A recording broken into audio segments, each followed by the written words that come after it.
Welcome to How to Be Alpha, a show exploring the essentials of having a personal brand and how to generate revenue using your own face and stories. I'm your host, Elizabeth Halford, and I've been curating my personal brand since 2008, when a career as a pro blogger landed in my lap. I became a well-known brand, generating a full-time income before that was really even a thing. I took a break, and now I'm back, bringing you all the juicy gossip to be alpha in your business. And by that, I mean being the best you can be, because your only competition is you, which is great news because it means everyone can be alpha. A few notes before we get started. Don't drive and take notes. Every episode has its own page at youisalpha.com/podcast. Also, please leave me a review on iTunes. You're a small business. I'm a small business. You know the drill. I might even read it out on air. Thanks for joining me. Let's jump right in. This is the last episode of the year as I'm taking a break for the holidays. I'm slowing down my personal brand for a bit because I need to focus on the clients that I serve because this is a very busy time for them. In addition to You is Alpha, my brand photography business, I'm on retainer as a marketing and content producer for a couple of brands, and Christmas is not a slow time in retail. We are producing content for Q1 2019, so this will be the last time that we spend together before the new year. And I think I'm going out with a bang because this is part 2 of my conversation with Tom Breeze on the topic of generating new ideas.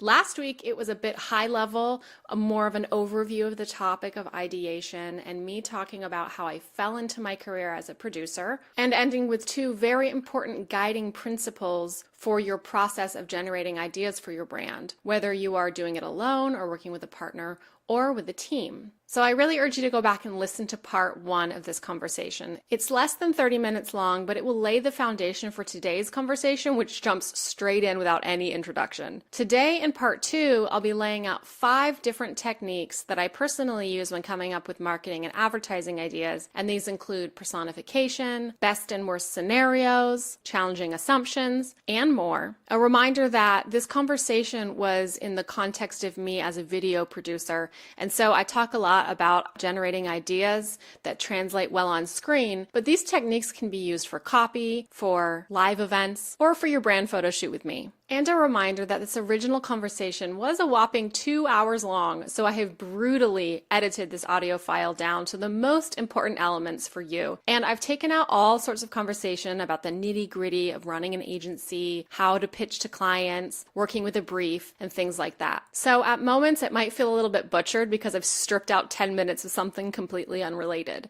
If you are intensely curious, or you work directly in the advertising space, you might find all that stuff interesting. So you can find the whole interview video. The link is in the show notes. And I also have a link to a playlist, which is 30 bite-sized excerpts from this conversation that are sometimes just a few seconds long, sometimes up to 1 or 2 minutes long. So go check that out.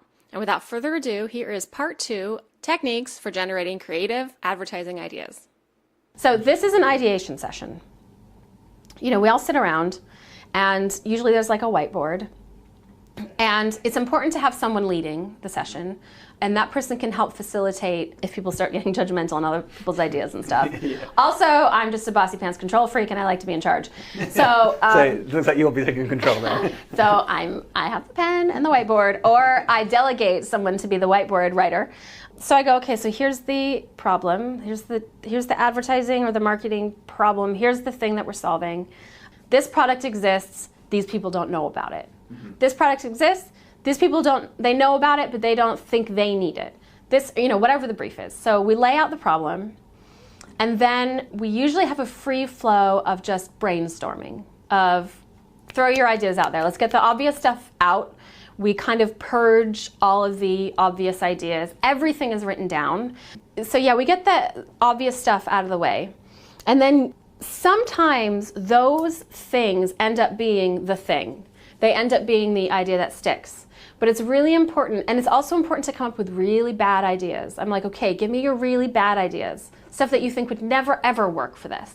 Yeah, because you just never know where that stuff will lead. And because we have a non-judgmental atmosphere where everybody is free to like throw out whatever they want, however simplistic it might be, or whatever. Sometimes we find at the end of the whole process was literally one of those first most obvious things. But in order to know that that's the right thing, you have to experiment with loads of wrong things to know what's right, which is like so many things in life is like that. You have to date the wrong guys, and you have to experiment, taste loads of like horrible things, because that's how you know what's right for you. So we get all that stuff out of the way, and then we do the funnest bit for me, which is actually engaging in some specific ideation. Ideation is like a buzzword now for idea creation. We create ideas with some certain techniques. One of my favorite techniques is taking this product, usually it's a product.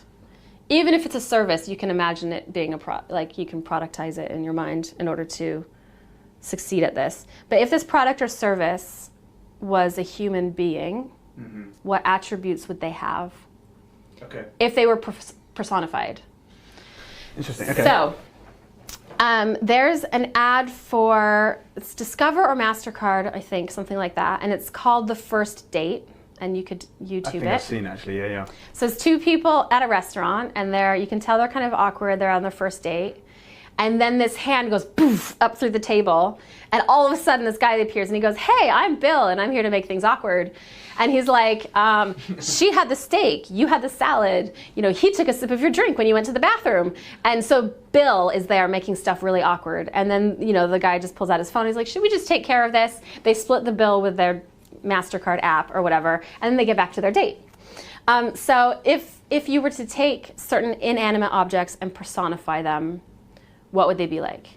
Would they be, bossy? Would they be, what character would they have? Would they be awkward? Would they make your life awkward? I try to work backwards. Whenever I see a commercial or an ad, I work backwards and try to picture what the brief said for that.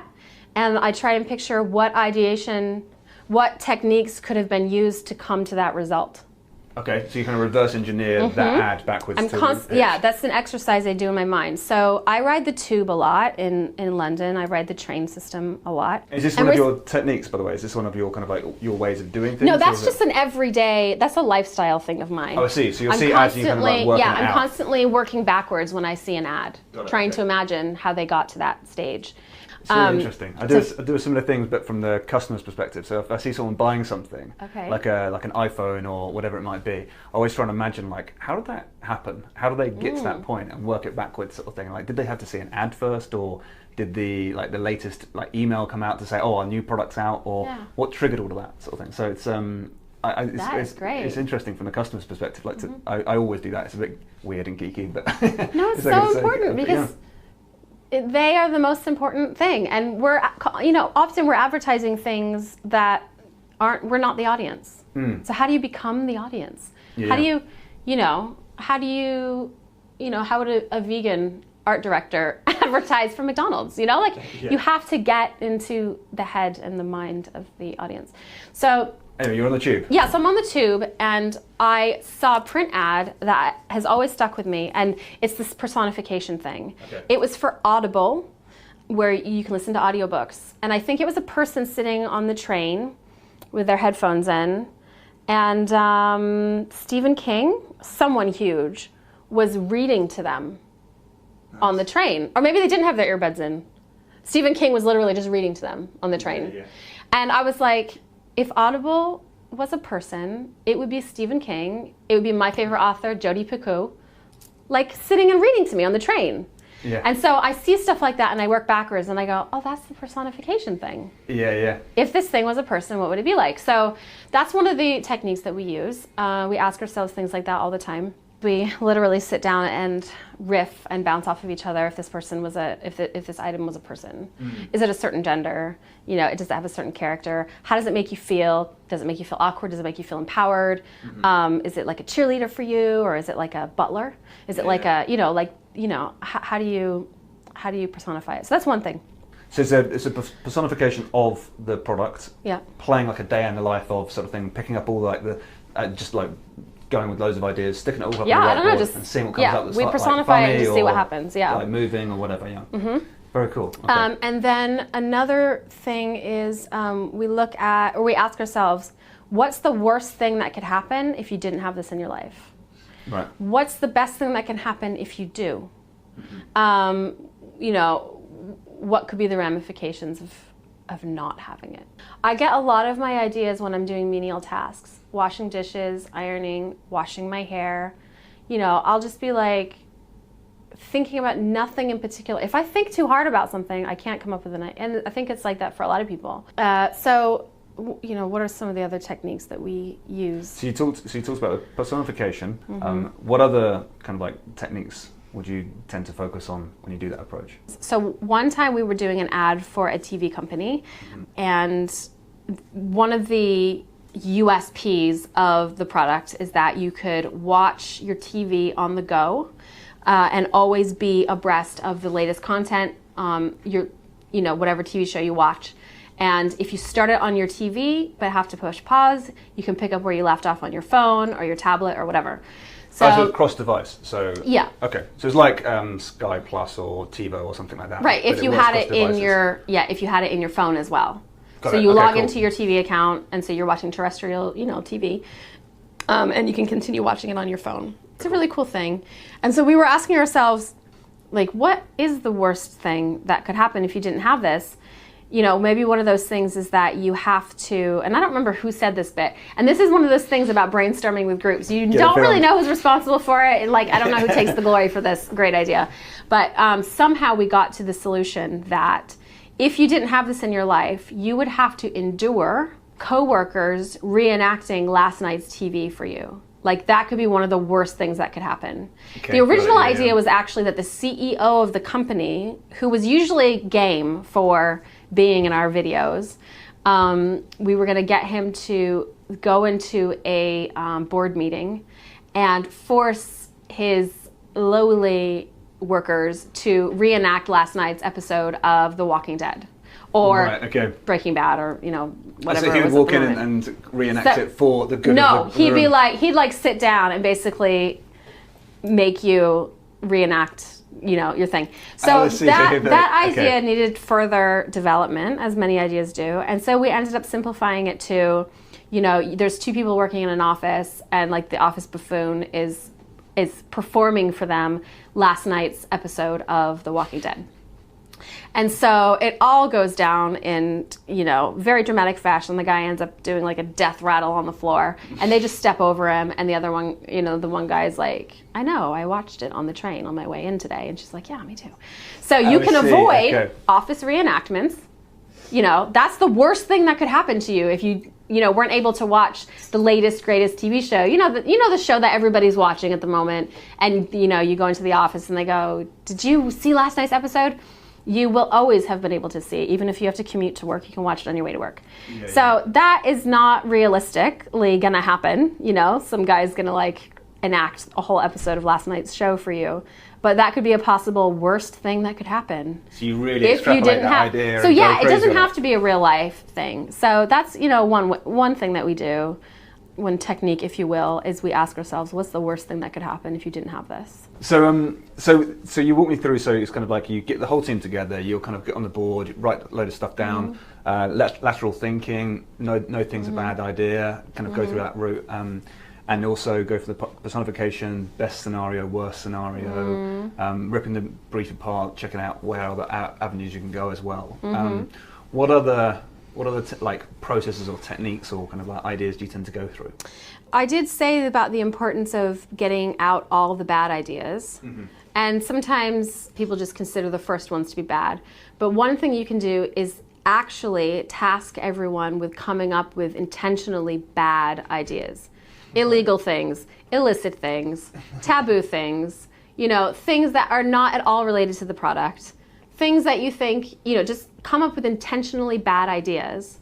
Right. And then once you have a bunch of those, you can take those and ask what the opposite of those things would be. So then you can come up with possibly good ideas. So you kind of reverse engineer from bad into good. That's one thing that you can do, and I don't know that there's a name for that. That's just a use for your bad ideas. An Elizabeth technique. Yeah.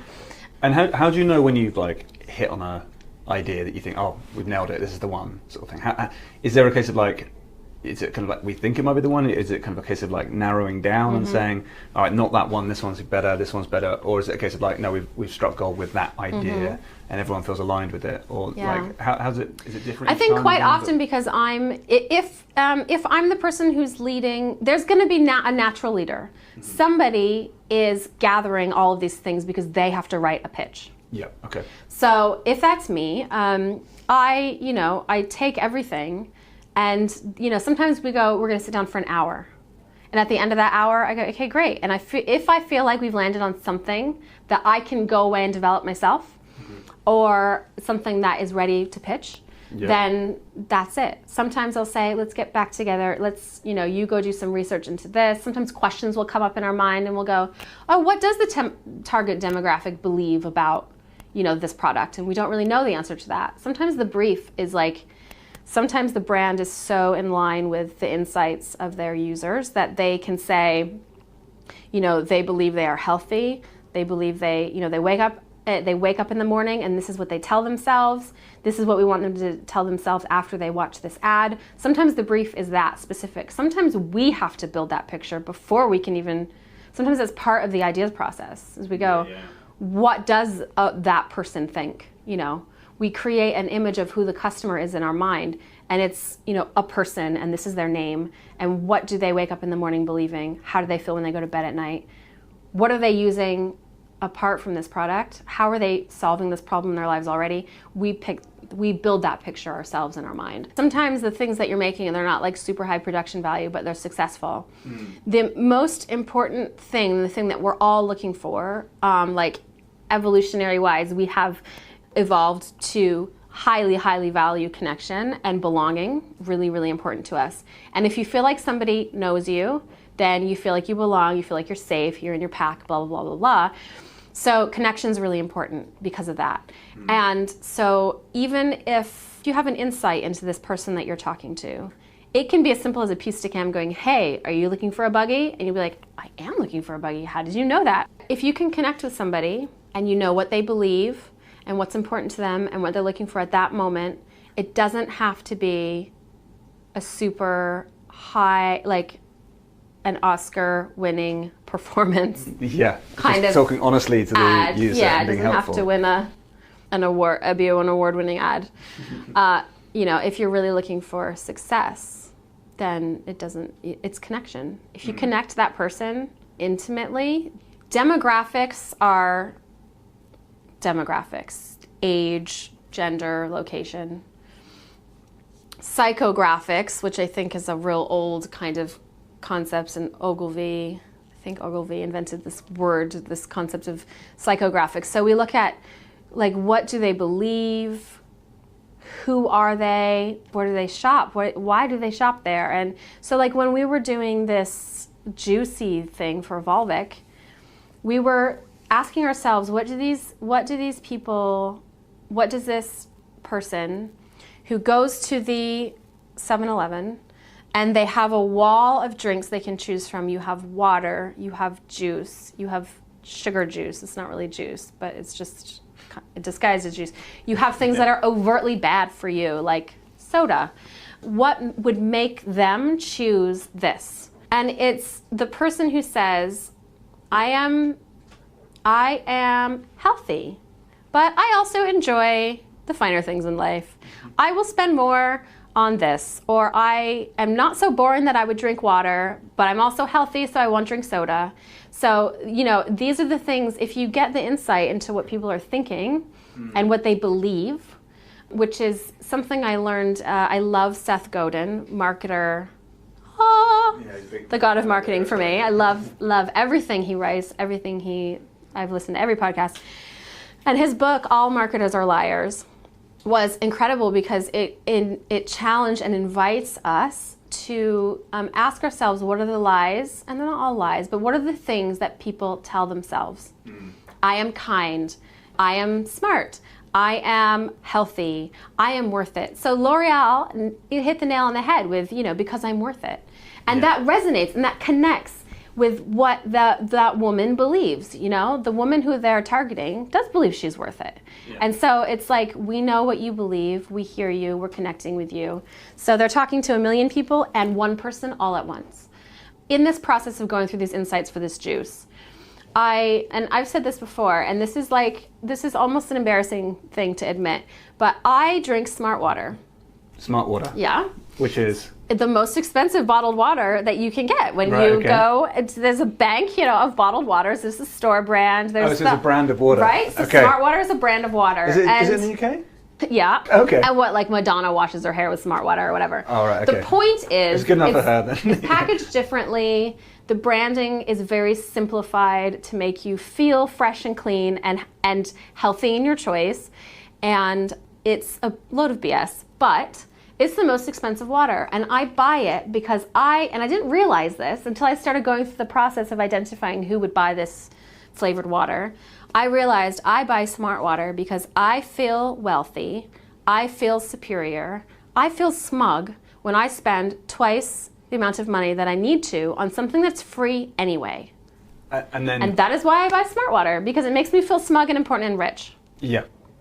And then I drink half the bottle and throw the rest of it in the back of my car. Because you can. Right, because I can, because I'm rich, Yeah. And it's if we're brave enough to actually admit these things and go, and why would this person buy this product, and how can we tap into those lies that they tell? I'm not rich, but that's a lie I tell myself. I feel wealthy when I spend double on water. Yeah. So if we can tap into these human insights, then we can come up with all sorts of ideas. Very cool. So as you go through this process, is there anything that you think, okay, here's another technique or here's another process that's been really useful for you as you go through this? Yeah. Go for it. There's two things. One is it's important for us to look at the assumptions that we have about that product or service that we're advertising or that we're tasked with advertising. And so we ask ourselves, what are we assuming about this product? Mm-hmm. What are we assuming it's good for? What are we assuming people think about it? Challenge the assumptions that we might have about those products, and kind of identify, sometimes we assume things and we don't realize they're assumptions. We just think, oh, yeah, it's a given. Right. Oh, of course, that's a given. So that's important. Can you give me an example of oh gosh, I knew you were going to say that. I know that's the worst thing ever. I have an example of challenging So just take me through the process of that. So say, for example, let's Smart Water, for example. The assumption would be that it's healthy, or it's healthier maybe, or something like that. Let's see. I know I'm really putting you on the spot here as well. It's good. So an assumption could be, so this insight that I got about myself and why I buy Smart Water, so that came at the tail end of this whole process of coming up with ideas for this juice. Mm-hmm.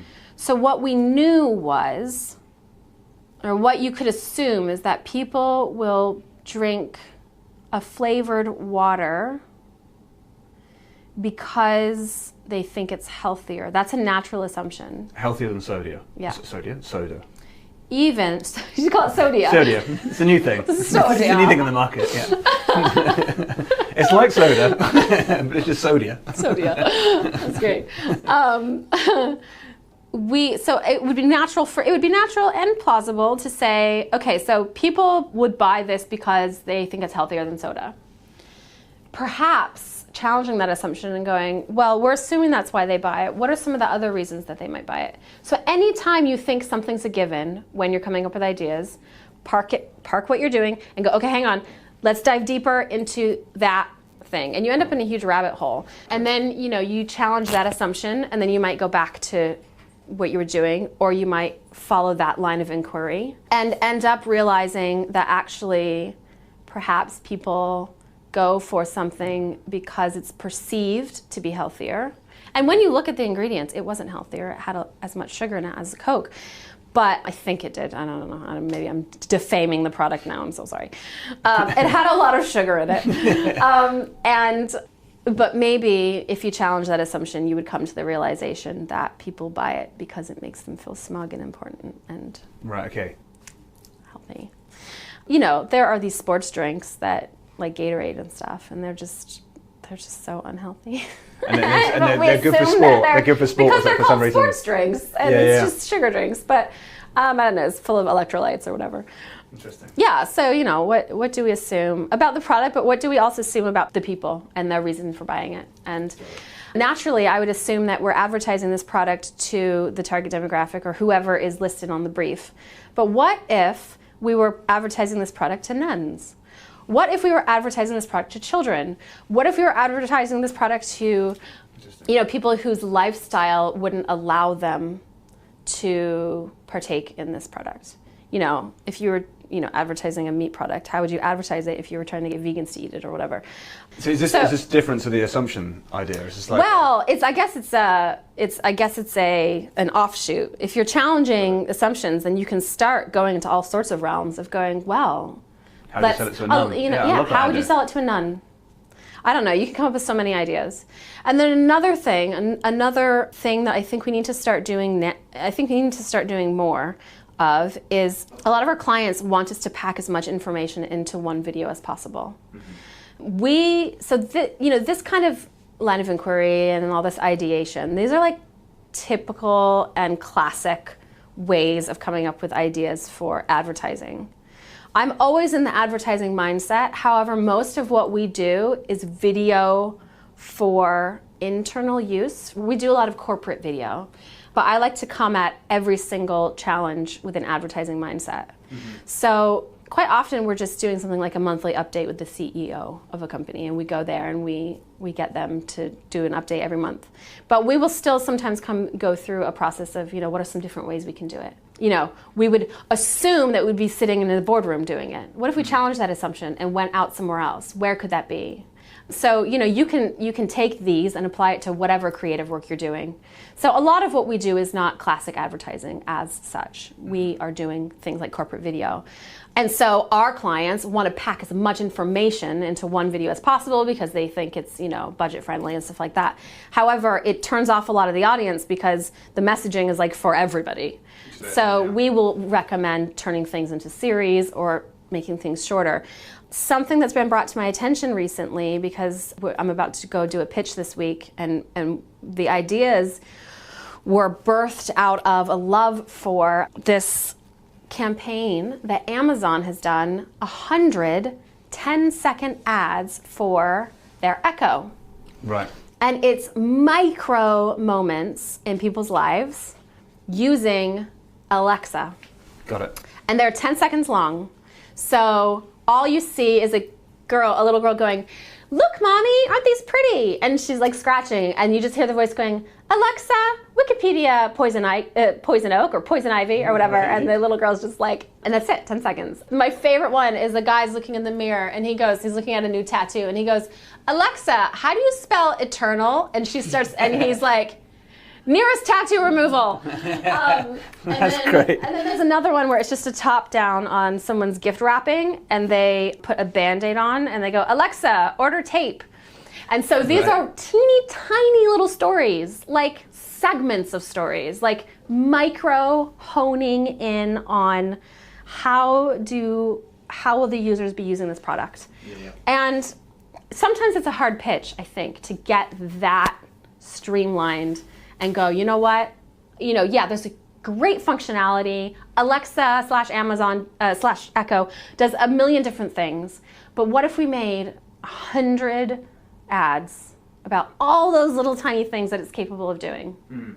And then someone like you would take those and plant them strategically as little bumper ads or whatever on YouTube to make it relevant to the person who's watching it, which then goes into this connection thing and makes people go, "Wow, I feel known," or "I feel like that's spooky, like that you have advertised to me so precisely." Yeah. Because they spread their budget out amongst 100 different little tiny ads instead of one big $1 million thing. So, anything else? What else do you do? What else happens in these meetings? We go off on. It's harder. Some members of our team they want to be effective and they want to get stuff done. Sometimes it's important to just let the conversation trail away from this thing that you're meant to be doing. And I find that easier when it's just two is two of us, because there's no one else putting pressure on going, let's get back to the subject, let's get back to the topic. So recently, Charlotte and I were sitting and we were in Starbucks, which is another thing. We get out of our normal environment. Although Starbucks is becoming our normal environment. So I don't know about going to the office now. Maybe it might be a luxurious thing. So we were at Starbucks and we were sitting and trying to come up with ideas for this thing. And it was for an education portal for one of our corporate clients. They're reworking how they do learning and development within the company. So we're sitting and coming up with ideas, and we were meant to be telling the story of things that are harder than they need to be, because traditionally this learning portal has been more complicated than it needed to be, and now it's being streamlined. So we said, how can we, and we were tasked with making a bunch of 15-second ads that had nothing to do with learning and development, that just would pique people's interest and kind of abrupt the flow of what they see on the internal intranet. Well, they used to, yeah, like they get into the office and they scroll and they're in like office mindset. What could we make that would make them feel like they were in Facebook for a second, watching some sort of little viral ad or whatever? So like it has no branding at the front of the things that we ended up making have no branding on them, because we didn't want them to feel like it was a corporate ad. We just wanted them to be like make them sit up and take notes and get excited about this thing that's coming soon. Yeah. So we were going, what things are harder than they need to be? And we were coming up with all the typical stuff. And then I started going through my handbag. I grabbed my handbag and we started talking about other stuff. We got off the subject and we were just talking, and I was trying to find something in my bag, like a pen or a lipstick or whatever. And I don't remember who did it, because that's what happens when you're working collectively, but we came up with the idea of getting people to sit and complete a task using the contents of someone else's handbag. Mm-hmm. And so this person had to like pay for this coffee, or this person had to charge this drill, and there was like a man drawer and like handbags, and it turned into this little thing. And that idea of something so simple, find enough change to cover the price of this coffee, made so complicated by the utility of a bag that had loads of different pockets, it was just more complicated than it needed to be. Yeah. That idea just came out of getting off the subject. So sometimes in these meetings, we get off the subject, and that's an important part, because someone will start talking about a YouTube video that they watched, or any number of things can happen. The most important thing is to get the brief in your head, to know what you're meant to be saying, know what you're meant to be doing, what are you advertising, or what response from the viewer are you trying to elicit, and trust yourself that you can use techniques, you can use methods, you can use ways of doing it, but in the end, if you trust your own sensibilities, then the ideas can come from out of thin air. Talking about that, if you were to be a small business owner or a startup, and you haven't necessarily got the funds to hire an agency and go that route or something, and you're thinking, okay, I need to make a splash, I need to get people to find out about us, and I want to go through some of this process. And maybe they haven't got the team around them to be able to kind of throw ideas out there and things. What would your advice be in terms of trying to find a creative angle or an idea that they could use for a promotion they might be doing? Okay. So number one, you can just do these things for yourself. Mm-hmm. You can ask yourself these questions. You've learned a lot in this, how long have we been talking? An hour? 5 hours. You've learned a lot now. So you can run off and start asking yourselves, these questions and do it. I would venture to say you could probably hire someone like me to just come up with ideas. And if you have a couple of cameras, or, some kids who are interested in film production, you buy the idea off of a creative and run off and make it yourself. Mm. If the idea is strong enough, it's not really the production of it. It's not always the most important thing. I think you just have to engage your brain and start thinking different. Using these methods or try it. Try these things. Or I think as soon as we realize that certain things are habits or assumptions, or that we are in certain ruts, or that we come up with one idea and run with it, like the lateral thinking thing, that could just be a huge light bulb for somebody. And read Edward de Bono, Lateral Thinking. Dale Carnegie, How to Win Friends and Influence People. There's a book called Ideation, written by Nick, N-I-K, Mahon, or Mann, M-A-H-O-N. And it's just a book of techniques and exactly how to use them for coming up with ideas. It's where I get a lot of this stuff. There's a book called Creative Advertising. You can learn this stuff. Yeah. Certain things are, we're born with certain tendencies to be creative, but we are creative beings. We create all the time. So even if you are like yourself and you're science-based and you are data, savvy and you're into insights and logistics and things like that, you are still creative and you can still come up with creative ideas if you start practicing this form of mindful idea creation. And it can be really structured and when you start doing it, but then after a while it becomes the way that you think. And you start seeing and hearing like a play on words, and you start going, where did that come from? You come up with stuff.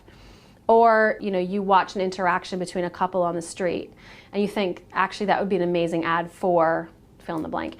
And I use Evernote, and in my Evernote I have notes upon notes of like photos of ads I see in the train, or lists of things, human insights that I have, stories. Oh, jokes. Jokes are another great way to, so a lot of jokes can be altered. Yep. And the punchlines can be altered to advertise a product. Right, okay. So I saw the one which was Ship My Pants. Have you seen that? There's in the States, which is like, I can't remember who it's for. It's one of the big companies, but they were like, there's like, we'll ship your pants, which is like, they'll send it out to you, obviously. But just like the P and the T was like very closely like the way it was said each time. So it sounded like I shit my pants as opposed to ship my pants, that sort of thing. Yeah. So like they kept on saying it, like these kids saying, I'll ship my pants. Yeah, so like that is as simple as toying with the way that you would say, like, how simple is that? To just sit there and toy with the different ways of saying something, or experiencing the product. When we were doing, the juicy thing, we had our fridge full of the juicy stuff. If I were advertising a coffee maker, I would make sure I had one of those, and I'd be going, how do I use this? What do I feel like when I use it? Because being playful is an important attribute for creatives to have, is to play. Because that's where ideas can come from. Thank you so much for powering through that 37 minutes on the topic of ideation and how to generate new ideas. I really hope you learned something. I hope you put it to use for your brand in planning what's ahead for you in 2019. Thank you so much for being a big part of my 2018, and I wish you a Merry Christmas and a Happy New Year. Thank you so much for listening. You are such a babe. A reminder that all notes are available at youisalpha.com/podcast. You can find me on Twitter, Facebook, and LinkedIn as youisalpha, and on Instagram, I'm youalphababe. Now go leave me that review, and remember, you is kind, you is smart, you is alpha.